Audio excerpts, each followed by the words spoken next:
Subhanallah walhamdulillah wa la ilaha illallah. The first question that was asked to me was by the American Consul General of Perth.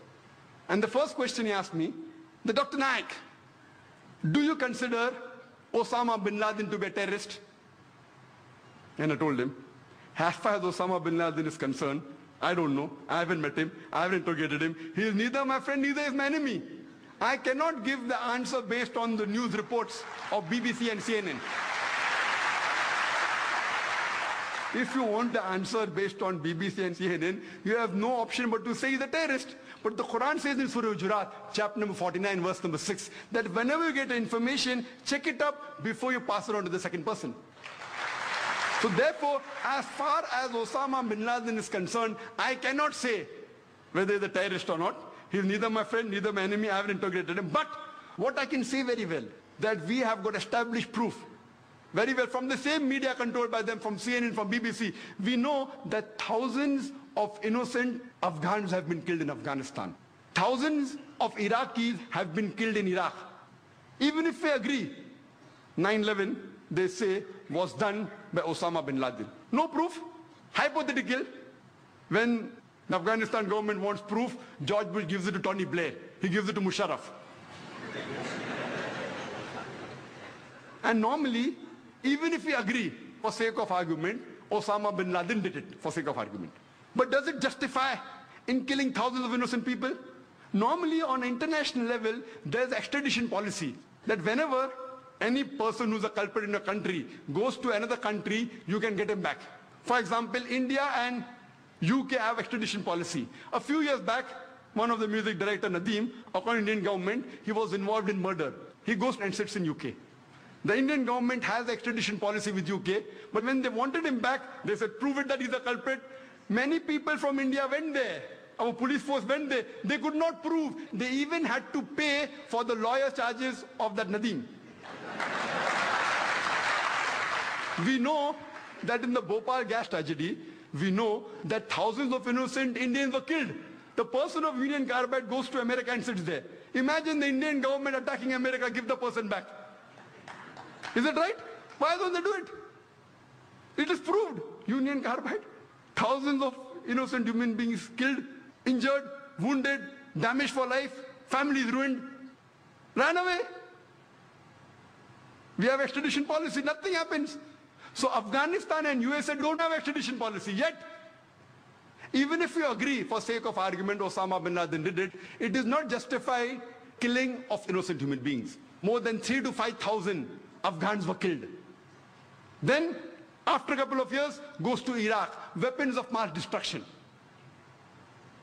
And they go there, after the attack, they don't find anything. Yet, they're controlling Iraq. What is the cause? What is the reason? And people in Iraq are more troubled. They were troubled with Saddam Hussein. He was not a good Muslim. He was not a practicing Muslim. I'm not in favor of Saddam Hussein. But the trouble they're facing after America has come to Iraq is multiple times more. More people are being robbed. More people are being raped. The main purpose is what? Is oil. It's an open secret.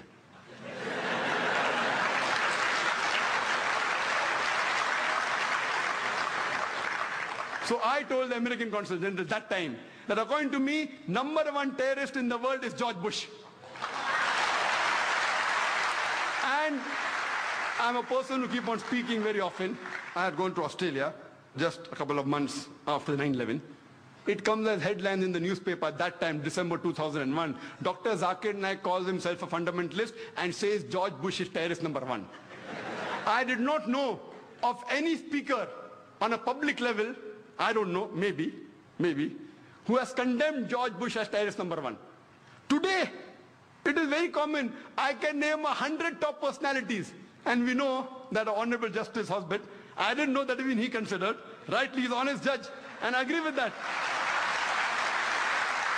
I don't know when is the first time he said, I don't want to compete with him, he's more senior to me. I don't know when is the first time he said that. But now when we read records, we come to know that the president of Venezuela, Hugo Chavez, he said that the biggest terrorist in the world is George Bush.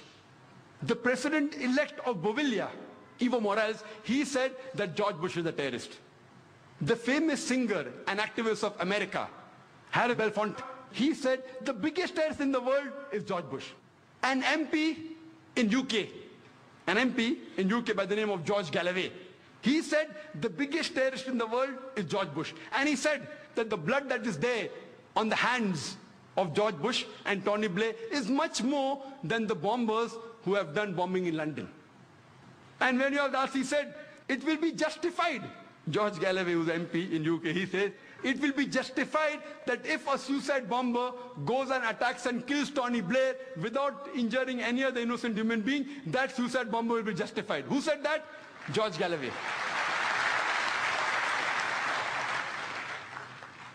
We have Jyoti Basu, a few months back, he said, when George Bush came to India, that number one terrorist is George Bush.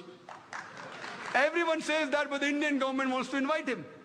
For what? So that we learn the art of terrorism?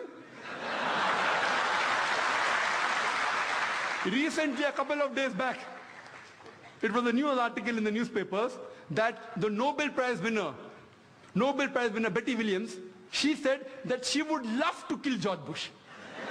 Subhanallah walhamdulillah wa la ilaha illallah.